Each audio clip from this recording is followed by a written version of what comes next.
Muy buenos días, estimados hermanos, sean bienvenidos a nuestro servicio en línea. El día de hoy quisiera iniciar haciéndoles una pregunta. ¿Has recibido una buena noticia durante esta semana? ¿Sí? ¿No? ¿Quizás? ¿Tal vez? No lo sé. Hoy yo quiero compartirte una buena noticia. ¿Y qué mejor noticia? Es la buena nueva del Evangelio. El Evangelio es una buena noticia para pecadores como tú y como yo.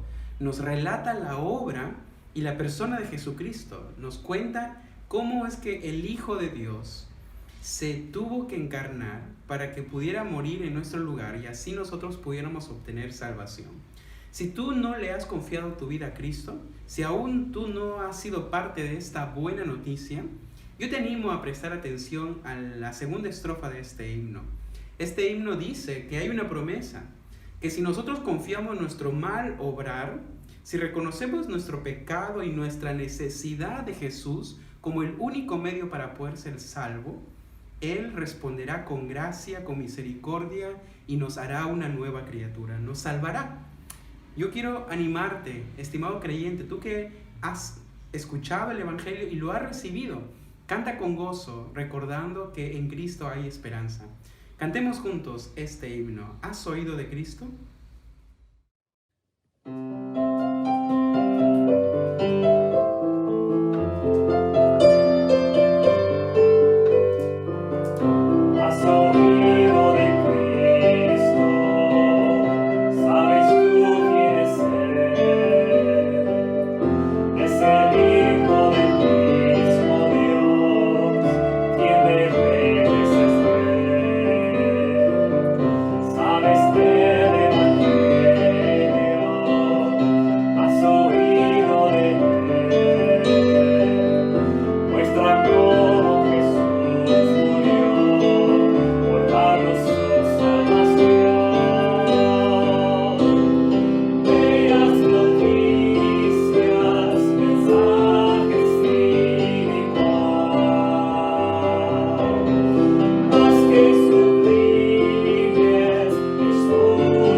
El segundo himno que vamos a entonar se titula Profundo es su amor.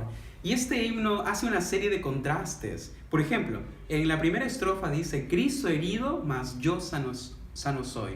Cristo echado, mas yo cerca estoy. Tuvo hambre, mas yo lleno estoy. Cantar yo puedo en su clamor. Hermanos, esta es la muestra de Cristo, que Él siendo rico se hizo pobre para poder enriquecernos a nosotros. Te animo a elevar tu voz en adoración a nuestro Dios.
En este tercer himno me gustaría hacerte otra pregunta. ¿Dónde acudes cada vez que te encuentras afanado, ansioso, deprimido, cuando te sientes tentado por Satanás, cuando sientes vergüenza por causa de tu pecado? ¿Dónde acudes? Yo quiero animarte por medio de este himno a correr a Cristo cada vez que te encuentres en situaciones como estas. Cada vez que te encuentres oprimido por Satanás, luchando con tu propio pecado, ve a Cristo y encuentra en Él la fortaleza para poder vencer la tentación, pero también para encontrar un consuelo, un refugio para tu alma, un descanso para ella. Te animo a cantar este himno conmigo. Corro a Cristo.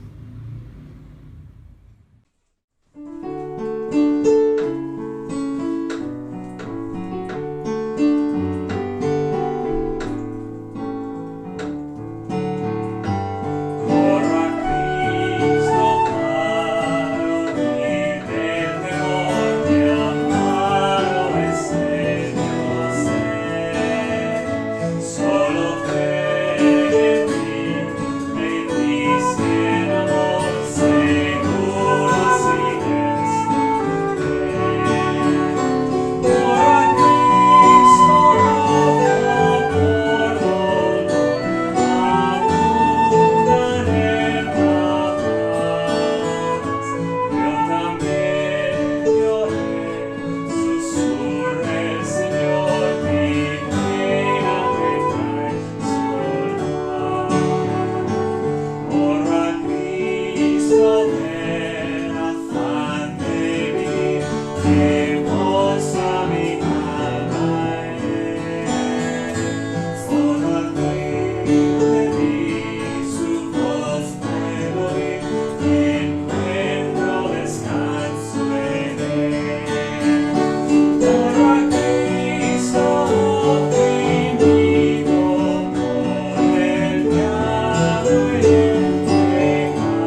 Hermanos, abran sus Biblias por favor en Marcos capítulo 10, versículo 17 al 31.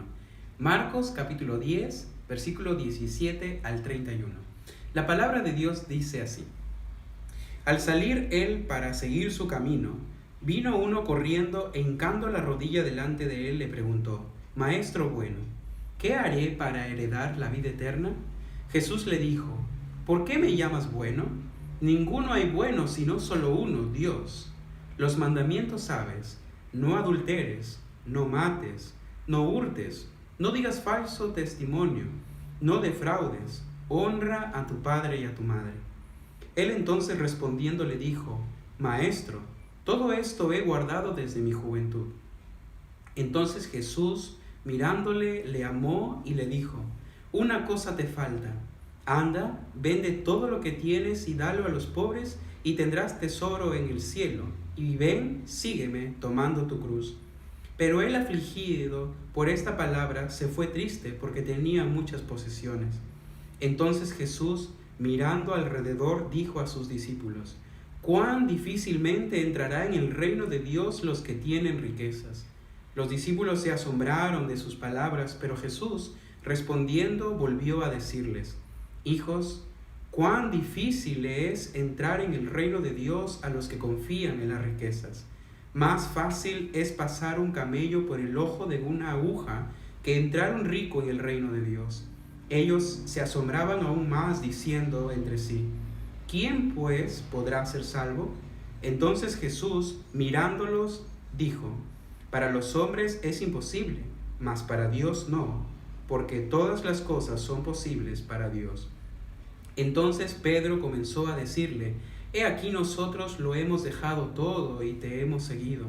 Respondió Jesús y dijo: De cierto os digo que no hay ninguno que haya dejado casa o hermanos o hermanas o padre o madre o mujer o hijos o tierras por causa de mí y del Evangelio, que no reciba 100 veces más ahora en este tiempo, casas, hermanos, hermanas, madres, hijos y tierras, con persecución, y en el siglo venidero la vida eterna. Pero muchos primeros serán postreros, y los postreros primeros. Que Dios bendiga su palabra. Seguimos nuestra serie de prédicas en el Evangelio de Marcos, y para esta oportunidad tenemos una historia conocida. Por un lado, por su personaje, y por el otro, por la pregunta que realiza en su conversación. Estamos hablando del joven rico. Para identificar esta historia, necesitamos conocer el contexto.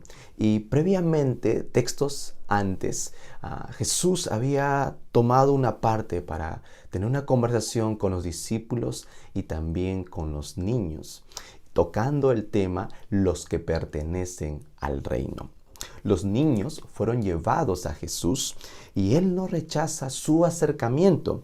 Aún más se indigna cuando los discípulos estaban impidiéndoles que se le acerquen. Jesús da una afirmación específica en su conversación.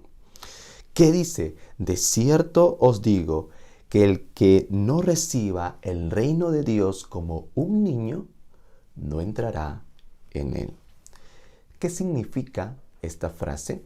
El pastor Tim nos ayudó a comprender un poco el panorama de esta frase la semana pasada.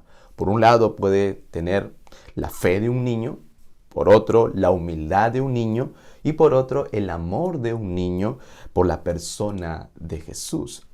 Puede significar cualquiera de estas frases. Conectemos esa idea para lo que viene en cuanto a esto. Ni bien pasa esa situación, Marcos nos relata un episodio semejante para mostrarnos una conexión que no está aislada del relato anterior. Vaya conmigo, por favor.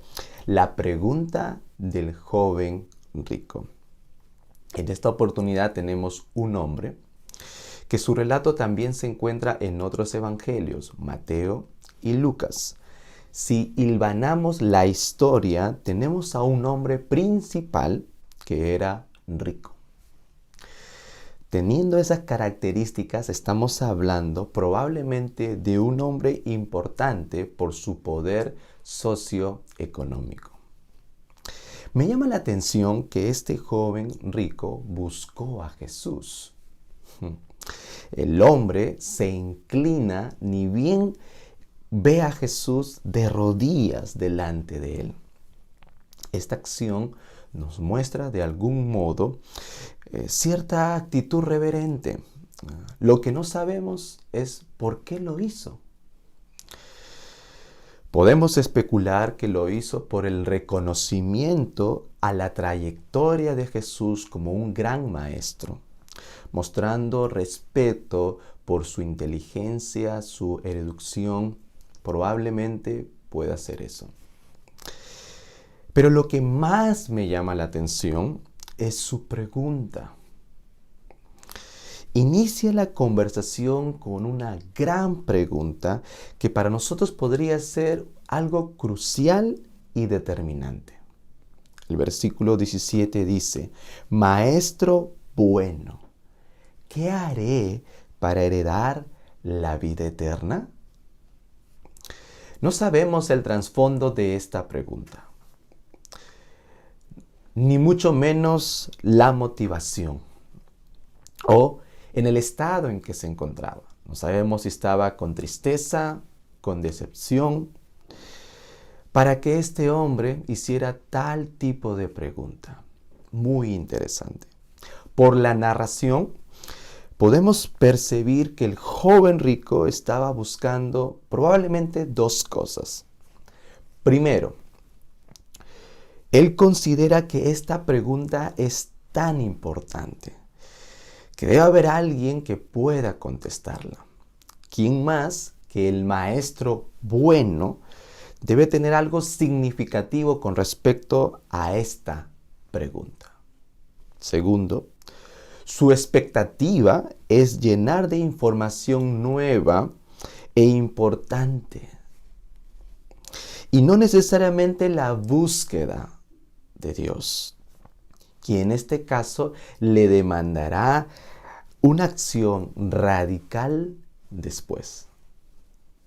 En pocas palabras, el joven rico quería saber o cristalizar sus conocimientos de qué cosas él podría hacer para ganar la vida eterna. La respuesta del buen maestro. Jesús tiene una pregunta muy interesante. Y el versículo 18 nos dice: Jesús le dijo: ¿por qué me llamas bueno? No hay bueno sino solo uno, Dios. En una frase muy corta, Jesús da una declaración crucial. Jesús dice: solo existe una persona buena en todo el mundo, y esa persona está parada delante de ti en estos momentos. Esta declaración es más que suficiente para comprobar la divinidad de Jesús. Ahora, Jesús dice esto y no encontramos una respuesta de parte del joven rico a esta declaración. Jesús aprovecha a no dejarlo con la incertidumbre. Más bien quiere asegurarse que entienda el fondo de su propia pregunta con la que inició la conversación. Habiendo sido catalogado como un buen maestro por este joven, un buen maestro buscará sacar todo el preconocimiento de su alumno. Jesús toma la palabra bueno para además mostrarle lo bueno que es la ley. Es por eso que Jesús comienza a nombrar lo que él sabe, los mandamientos, la ley. Versículo 19. Los mandamientos sabes: no adulteres, no mates, no hurtes, no digas falso testimonio, no defraudes, honra a tu padre y a tu madre. Quiero tomar un momento para decirles algo en referencia a estos mandamientos y a la ley en general. Existe una obediencia superficial que nos lleva a pensar que estamos haciendo las cosas bien porque supuestamente ya lo tenemos registrado dentro de nuestra propia categoría espiritual. Esto se puede expresar de 3 maneras. Primero, obedecemos por obligación, tomando la actitud de alguien que vive esclavizado por algo. Cumples por cumplir sin nada de gozo, ningún deleite en lo que has podido realizar. Por otro lado, obedecemos por miedo, tomando a Dios como un jefe tirano que está con un látigo ardiente buscando en cualquier momento castigar a aquella persona o aquella vida que está en desobediencia. Por último, obedecemos por mecanismo, tomando las cosas espirituales tan fríamente. Obedezco aunque no tengo las ganas de hacerlo. ¿Alguna vez te ha pasado esto? ¿Alguna vez has luchado al ver la ley y al responder en obediencia con alguna de estas 3 expresiones? Jesús le recordó la ley al joven rico para que pueda revelar lo que verdaderamente tenía en su corazón. Era el momento indicado. Jesús ya le había dicho previamente que solamente hay una persona buena, y ese es Dios. Y para mostrar mayor seguridad al joven, le menciona los mandamientos para abrir así su propio corazón. Martín Lutero dijo algo en referencia a la ley. Él dijo: la ley bien entendida y comprendida exhaustivamente no hace nada más que recordarnos nuestro pecado, matarnos por medio de él y hacernos sujetos a la ira eterna. El joven rico pudo haberse sentido acorralado allí con la respuesta de Jesús. Él pudo pensar y decir: no levantes falso testimonio. Y en algún momento en su vida pudo haber dicho: pero si yo he mentido. O tal vez cuando dijo Jesús: no, honra a tu padre y a tu madre, y pudo haber pensado en mi infancia, en mi adolescencia, sí, realmente he desobedecido a mis padres. He defraudado. Pero él piensa que todo está bien. En vez de eso, podemos decir de manera graciosa, el joven rico dice en el versículo 20, respondiendo él mismo diciendo: Maestro, todo esto he guardado desde mi juventud. Maestro, todo esto lo tengo aquí conmigo. Yo lo he cumplido. Todo. En otras palabras, el joven rico está comunicando ¿qué más debo hacer? Hermanos, el moralismo ciega, haciéndote ver tan bueno dentro de tus propios parámetros, creyendo que la aprobación de Dios depende de tu propio desempeño y de tu buen desempeño. ¿Has sentido eso? ¿Has luchado alguna vez con tu propio moralismo? ¿Sientes una mayor conformidad moral que otros? Llegamos al clímax y a la vez a la parte más tierna de esta conversación. Versículo 21. Entonces Jesús, mirándole, le amó. ¿Qué es lo que puede comunicar la mirada amorosa de Jesús? Primero, cabe resaltar que al escuchar del joven rico que ha cumplido todo desde su juventud, Jesús no ha criticado su respuesta. Solo optó por mirarlo con amor, como comunicándole que no quería dejarlo a la deriva, como comunicando que no te quiero abandonar, sino más bien quiero ayudarte. Jesús no está preocupado en las motivaciones del hombre. Él está interesado en el corazón mismo del hombre. Jesús está buscando confrontarle tiernamente a él mismo, a su propio corazón. Jesús va a revelar la parte más oscura y fea de nosotros para mostrarnos su amor.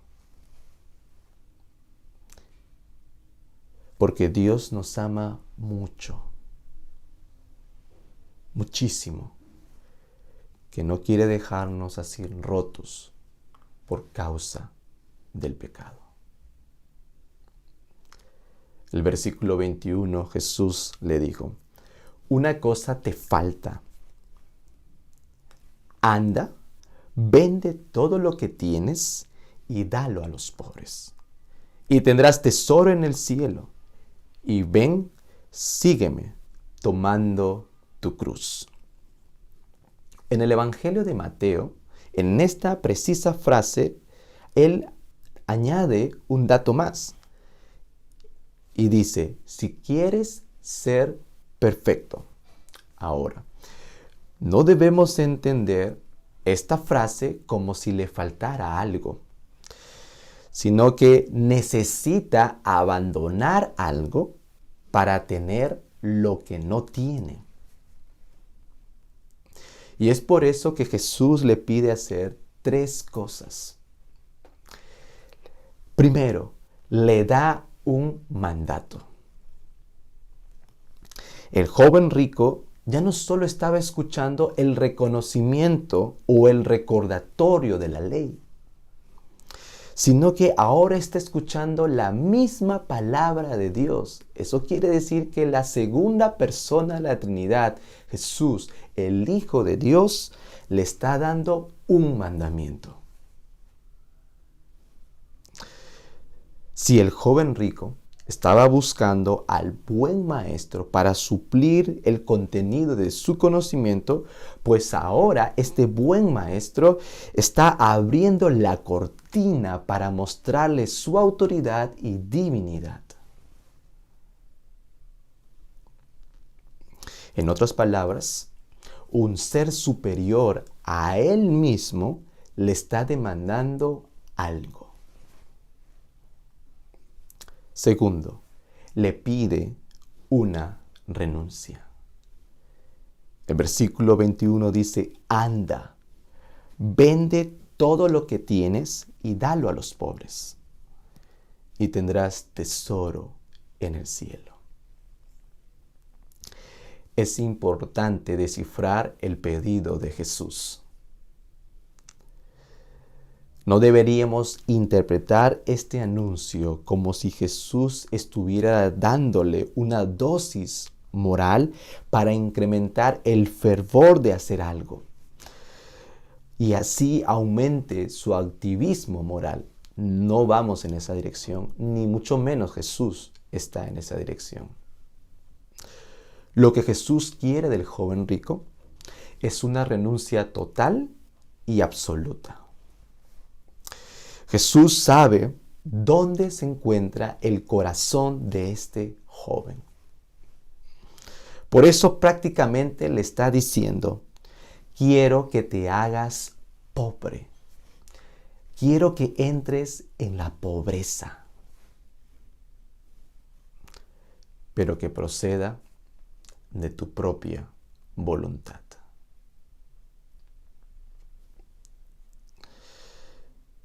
Es interesante cómo Jesús va directo al corazón de Él mismo. Además, es necesario añadir algo. Es como que Jesús le está diciendo: renuncia a tu ídolo. ¿Quieres heredar la vida eterna? Bueno, la ley dice en su primer mandamiento: no puedes tener dioses ajenos delante de mí. No puedes servir a dos señores, porque aborrecerás al uno y amarás al otro. Necesitas despojar lo que hay de tu corazón. No puedes tener algo allí que te tenga esclavo, atado por tanto tiempo y pretender heredar algo, cuando hay algo mucho más importante, mayor en tu corazón. Renuncia a tu ídolo. Tercero, le pide obedecer. Al final del versículo 21 dice: ven, sígueme tomando tu cruz. Jesús le está diciendo al joven rico: yo he venido por ti. Yo soy el camino de salvación. Yo soy la vida eterna que tú estabas buscando. Deja todo y ven, sígueme, entrégame tu corazón. El joven rico está frente al Dios verdadero. Es una cuestión de hacerlo sí o sí. La respuesta parece fácil, pero si somos sinceros con nosotros mismos y reconocemos que algo posee nuestro corazón, dudaríamos. El poder de las riquezas es muy seductor. Muy pronto te conviertes en esclavo.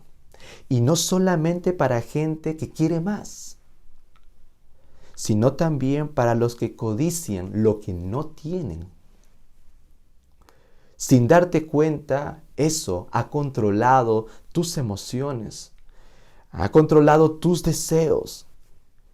Y a la fuerza buscas ponerlo por delante de todas las cosas en tu vida. Hermanos, el reino de Dios vale más que todas las riquezas de este mundo. El reino de Dios tiene un valor mayor y absoluto que cualquier cosa vana de esta vida.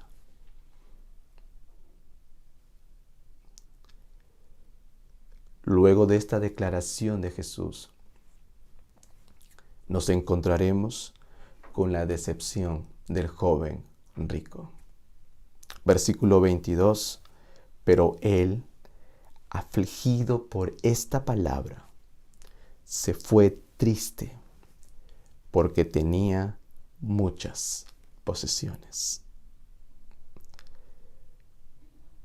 El joven rico ya no podía meterse más dentro de su mundo irreal de fantasía moral. No había dónde meterse ya. Jesús había descubierto su corazón totalmente, como que con una daga hubiera penetrado hasta sus entrañas. No había forma de cogerse de algo. Con tristeza él se va. Ni aun sus ojos, ni su propio corazón pudo percibir la mirada de amor de Jesús en esos momentos. Hermanos, la moralidad tiene su fin. tiene su fin cuando quedas al descubierto que no hay nada dentro de ti mismo donde te puedes coger. ¿Dónde puedes cogerte para presentarte delante de Dios? ¿Qué es lo que hace Jesús? Jesús no profiere ninguna palabra y lo deja ir. Jesús cambia de escenario para enfatizar este acontecimiento ahora con sus discípulos. Ellos estaban presentes ahí. Ellos estaban viendo toda esta escena. Y dice el versículo 23 al 25. Entonces Jesús, mirando alrededor, dijo a sus discípulos: cuán difícilmente entrarán en el reino de Dios los que tienen riquezas. Los discípulos se asombraron de sus palabras, pero Jesús respondiendo volvió a decirles: hijos, cuán difícil es entrar en el reino de Dios a los que confían en las riquezas. Más fácil es pasar un camello por el ojo de una aguja que entrar un rico en el reino de Dios. Jesús va a ser directo y honesto con sus discípulos. Ellos mismos están observando cómo una persona que tiene posesiones y una posición como el joven rico está luchando en sí mismo. Y para mayor énfasis menciona 2 veces en esta corta porción cuán difícil le es entrar en el reino de Dios a los que confían en sus riquezas. Además, Jesús añade una figura, usa una hipérbole, es decir, una expresión exagerada, para enfatizar esto justamente.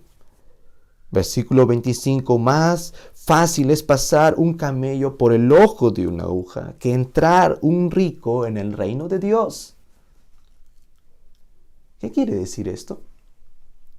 Bueno, John MacArthur dice con respecto a esto que los persas se referían a la imposibilidad de algo, diciendo que era más sencillo pasar un elefante por el ojo de una aguja. Esta frase es una adaptación coloquial judía con el fin de referirse a lo mismo. En este caso, el animal más grande en Palestina era un camello. Esto no es una referencia, ni mucho menos podríamos dirigirnos bajo esa interpretación que en aquellas épocas, en el muro de la ciudad de Jerusalén, había una puerta estrecha para simbolizar así la aguja, a través del cual los camellos podían entrar solo con mucha dificultad. Lo cierto es que no hay evidencia que haya una puerta así. Y si tuviéramos que razonar un poco, si alguien estaría montado sobre un camello, pues obviamente que para poder ingresar buscaría una puerta un poco más amplia. Otros mencionan que la transcripción de camello debió decir camilos, que quiere decir soga. Si tal fuera el caso, de igual modo sería difícil pasar una soga por el ojo de una aguja. Jesús nos está mostrando de manera enfática y contundente lo que es imposible hacer por el propio hombre. Por eso sus discípulos se sorprendieron preguntando en el versículo 26, ellos asombrados aún más, conmocionados aún más, diciendo entre sí, ¿quién pues podrá ser salvo? ¿Quién? Por eso Jesús añade en el versículo 27, entonces Jesús mirándoles dijo, para los hombres es imposible, mas para Dios no, porque todas las cosas son posibles para Dios. Vaya, qué tremenda respuesta para dejarnos allí el extracto, el sumo de la respuesta de Jesús a la conversación del joven rico y a la participación de los discípulos. Estas palabras encierran todo lo que es verdaderamente la salvación, la vida eterna. 1. Jesús está sacando a la luz la incapacidad absoluta del hombre. Para eso tenemos una figura, el joven rico. 2. El hombre no puede tener una salvación por medio de su moralidad o del cumplimiento de la ley. El joven rico es una muestra de ello. Que su moralidad quedó corta, que su cumplimiento de la ley no alcanza. Allí tenemos la muestra. Y por último, con la declaración, porque todas las cosas son posibles para Dios, nos está diciendo algo. 3. La vida eterna, es decir, la salvación, la inicia, lo determina, lo efectúa, lo establece solo Dios y nadie más. Nadie más.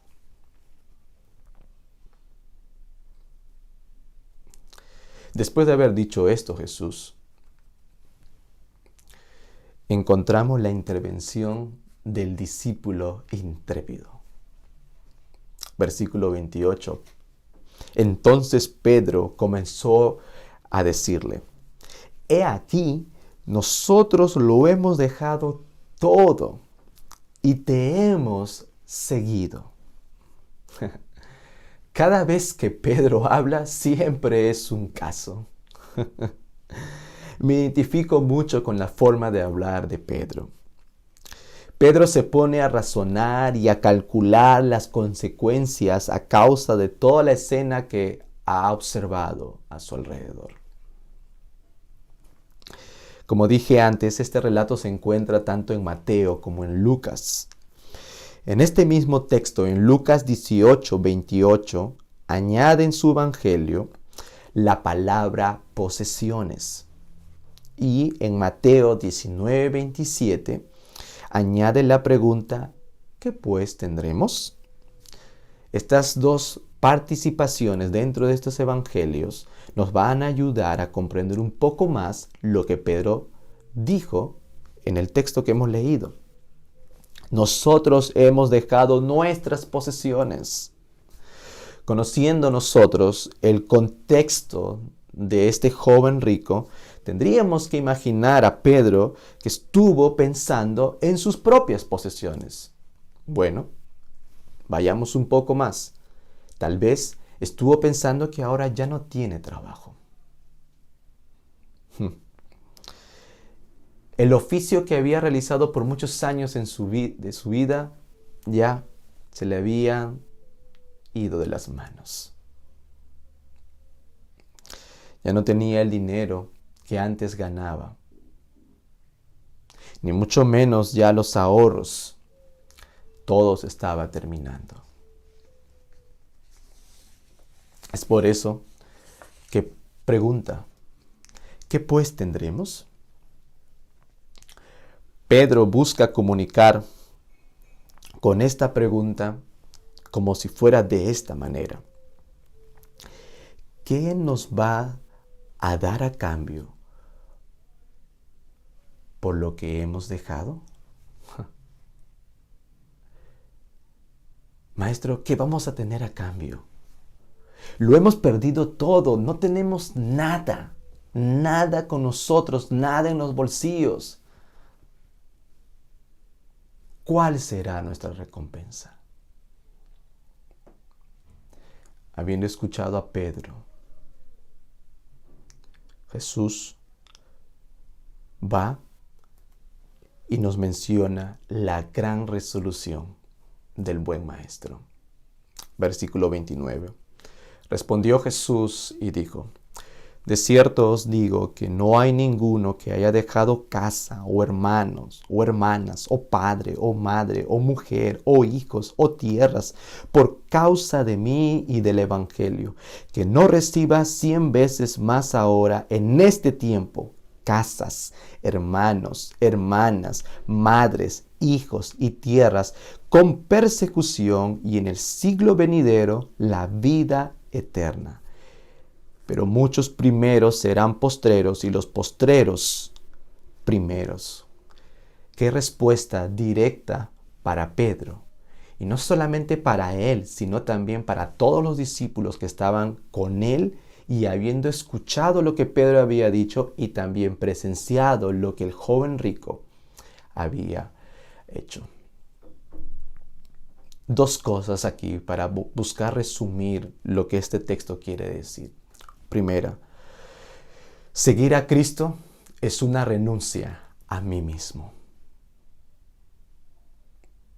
Es por eso que si tienes riquezas, tenlas como si no la tuvieras. Si tienes una profesión, cultívalo como si no lo tuvieras. Si tienes un trabajo, poséelo como si no lo tuvieras. Porque llegará el día que eso puede poseer más tu corazón. Y aunque no te conviertas en un legalista, puedes estar viviendo tu fe arrastrando cosas en tu vida que no te permitan entrar en una verdadera comunión íntima con tu Señor, con tu Salvador. Necesitas renunciar a esas cosas. Segundo, seguir a Cristo es una bendición. Las cosas que en algún momento parecen irse de nuestras manos y que ya no lo volveríamos a ver, si ha sido por causa de Cristo y del Evangelio, tiene un valor grande. Muy grande, aún incluidos los sufrimientos que pasamos. No con la motivación de tener después cuadruplicado, como si Dios fuera una feria o un mercado de ofertas donde llevas 2 por 1. Desde el momento que sintamos el peso que es por la causa del Señor y de su Evangelio, te deleitarás en la bendición de seguirlo, de anhelarlo, de proseguir sus pasos. Es una bendición seguir a Cristo.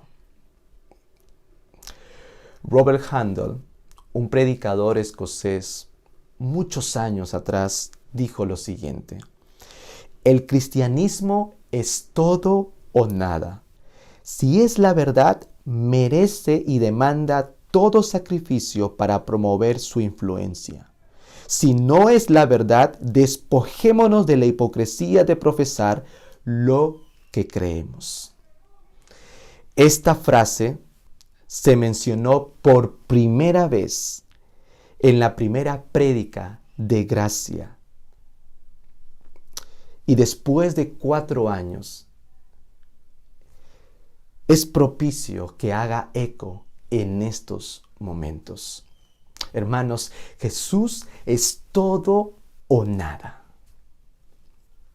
Recuerda a Leví, más conocido como el publicano, que Marcos relató al principio de su evangelio. Leví solo escuchó decir a Jesús: sígueme. Y dejó todo, es decir, dejó donde realmente tenía su corazón, en sus posesiones. ¿Por qué?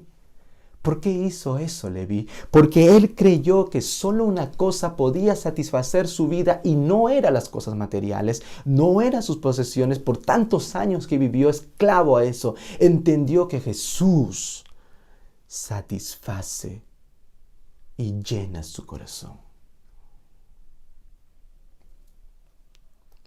No cambies el valor de Dios por algo efímero en tu corazón. Y aunque cuestiones tus propias motivaciones, debes recordar como dice la canción. Y tal vez si tú te encuentras en medio de estas letras, en densa oscuridad vagué, perdido en el error, la senda vana del placer a muerte me llevó. Siendo rebelde a tu voz, quisiste amarme así. De no haber sido por tu amor, aún huiría de ti. Amigo, tal vez alguna vez te has hecho esta pregunta. ¿Qué puedo hacer para heredar la vida eterna? La primera respuesta es que tienes que venir sin nada. No puedes traer contigo tu moralidad, mucho menos tus buenas obras. No. Porque para el hombre es imposible, mas para Dios es posible, porque Él inicia, Él establece y prevalece la salvación. Él es el camino a la vida eterna. Hermano, si hasta aquí te das cuenta que hay algo en tu propio corazón, que te tiene esclavo, que no necesariamente puede ser las posesiones, tal vez puede ser cualquier otra cosa, un pecado, alguna vanidad, un placer, o tal vez tu propia familia, tu esposo, tu esposa, tu hijo. Seguir a Jesús es una bendición, pero es una bendición porque renunciamos a nosotros mismos, renunciamos a lo que tiene mayor predominancia en nuestro corazón y lo dejamos para tomar a Jesús como el centro de nuestras vidas y hacer que Él tome el gobierno de nuestro propio corazón. Jesús es todo o nada. Te invito a que ores conmigo en esta oportunidad. Padre, ¿cómo necesito que me mires en estos momentos? Estoy cansado de seguir mis miedos, mis deseos, mi necesidad de aprobación y control. Hoy quiero dejar de pensar en mis obras y en mi propia moralidad y descansar en la obra de Jesucristo, tu Hijo, quien murió en mi lugar y mostrándome así su amor por mí como yo, pecador, oh Dios. Dios, ayúdame a renunciar a mí mismo y a despojarme de este peso, Señor, y verdaderamente seguirte y poder disfrutar de una comunión íntima contigo.